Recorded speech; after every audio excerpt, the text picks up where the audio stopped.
This is another private test for us, and it's been another good day. Obviously we're still working on the new bike, still limited track time, so we keep learning things, keep trying new things, seeing what works, what doesn't work.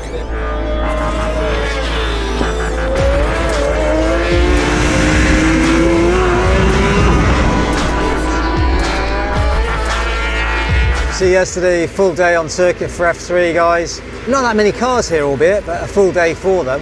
And unfortunately there's rubber down, there's a gap and then there's rubber. So from a motorcycle point of view, it's some grippy areas of the track and then some areas of the track that aren't so grippy. Where the engine has been horrendous, so there's a crossover and it's just like going onto the ice bowl. Spider's on with the chassis, he's flat out, so he's cleared the first hurdle I had this morning. So let's see if we can keep the ball rolling. The chassis side is pretty much standard. We've got our triple clamps in there for our forks. We're running with a standard swing arm, standard link, standard subframe, and everything else we're working to develop.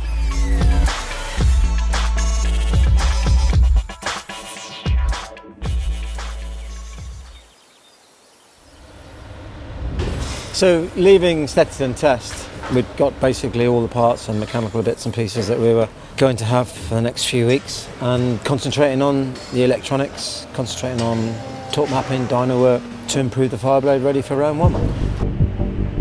Obviously the championship dictates we run a MOTEC ECU and dash, same for everyone all across the board. So we get the ECU completely blank, I'd say. There's a few things in there which MOTEC do calibrate for us, but as far as the fuel and ignition goes, we're starting from a zero map, absolutely nothing.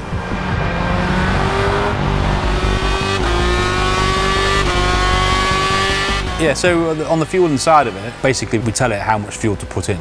We have lambda sensors in the exhaust system, and we have like a lambda aim target.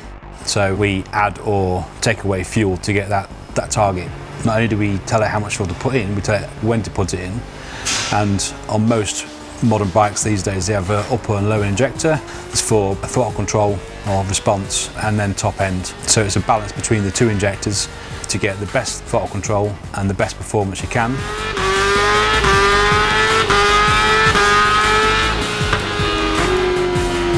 Basically, this is our current fuel table. It's divided up with RPM as one axis and throttle position as the other axis. And then there's roughly 700 sites then where we tell how much fuel to put in at any given RPM site or throttle position site.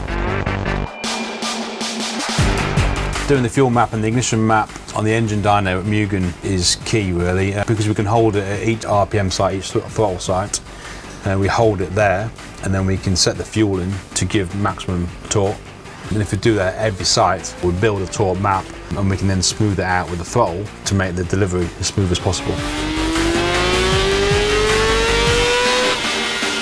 My head's probably not big enough to work out how fast the piston is going at 15,000 RPM, but it's pretty quick.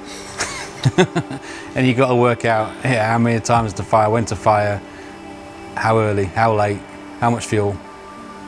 There's a lot going on.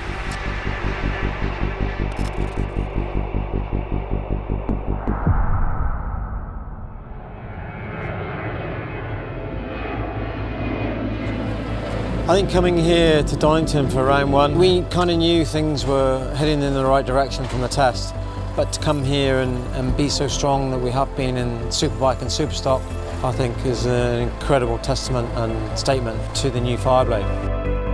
So we spent the testing that we did, trying the things that we did have, and then at the test at Donington last week, we kind of settled with the setup. We've not got a lot of things to try, so we kind of settled with the setup and just, worked on the electronics this weekend to try and get it right for the race.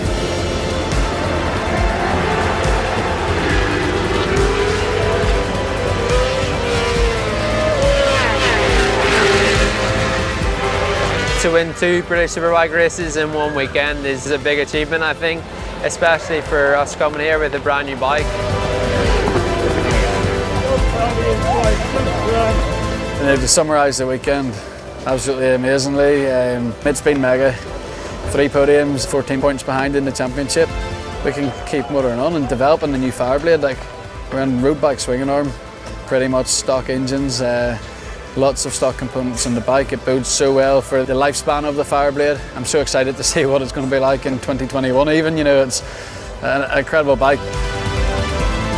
For me, I just thank all the team and thank everybody for what they're doing and all the hard work. And all of our partners and sponsors as well that have stuck by us and now seeing the sort of fruits of their support, and long may that continue.